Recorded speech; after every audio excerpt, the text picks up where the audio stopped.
ગુજરાતની ભાજપ સરકારના દેવાળિયા વહીવટના અનેક કિસ્સાઓ સામે આવે છે।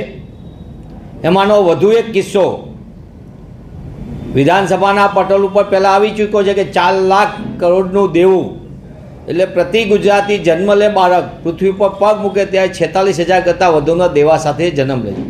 પણ સરકાર એક તરફ જાહેરાતોમાં કરોડો રૂપિયા ખર્ચે, કાર્યક્રમોમાં તામઝામમાં કરોડો રૂપિયા ખર્ચે, અને બીજી બાજુ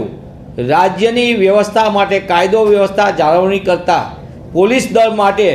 પગાર કરવા માટેની ગ્રાન્ટનો પણ અભાવ હોય તેવું સત્તાવાર રીતે પત્ર જાહેર જે આપની સમક્ષ જાહેર કરું છું।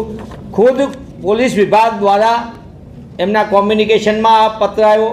આ પત્રની અંદર કહેવામાં આવે છે કે અમારે વિલંબ ગ્રાન્ટનો અભાવ હોવાથી તમને પાછળથી પગાર બિલ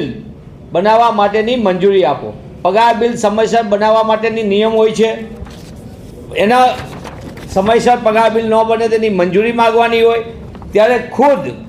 વિભાગ દ્વારા જ કહેવામાં આવ્યું છે કે રાજ્યની પોલીસ કમિશનરની કચેરી, તમામ રેન્જ કચેરી, તમામ પોલીસ અધિક્ષક કચેરી, તમામ સેનાપતિઓની કચેરી ગ્રાન્ટના અભાવે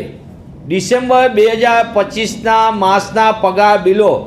નિયત સમય મર્યાદામાં તિજોરી હિસાબ અને પગાર અધિકારી દાખલ કરી શકાય તેમ ન હોવાથી હું પુનઃ એ વાત કહું છું, ગ્રાન્ટના અભાવે ડિસેમ્બર 2025ના પગાર બિલો સમયસર રજૂ નહીં કરી શકાય।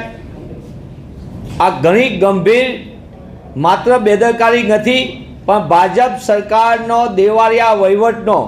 તિજોરી તરિયા ઝાટક કરવા માટે વિવિધ કાર્યક્રમોના નામે જે બેફામ ખર્ચા થાય છે એના કારણે આ સમય મર્યાદામાં પોલીસ દળના 1 લાખ કર્મચારીનો સમયસર પગાર થઈ શકશે નહીં। ત્યારે આપના માધ્યમથી મારી માંગ છે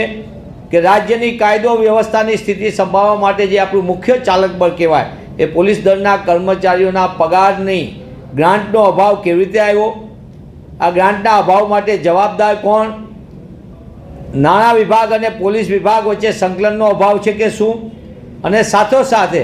સરકાર પોતે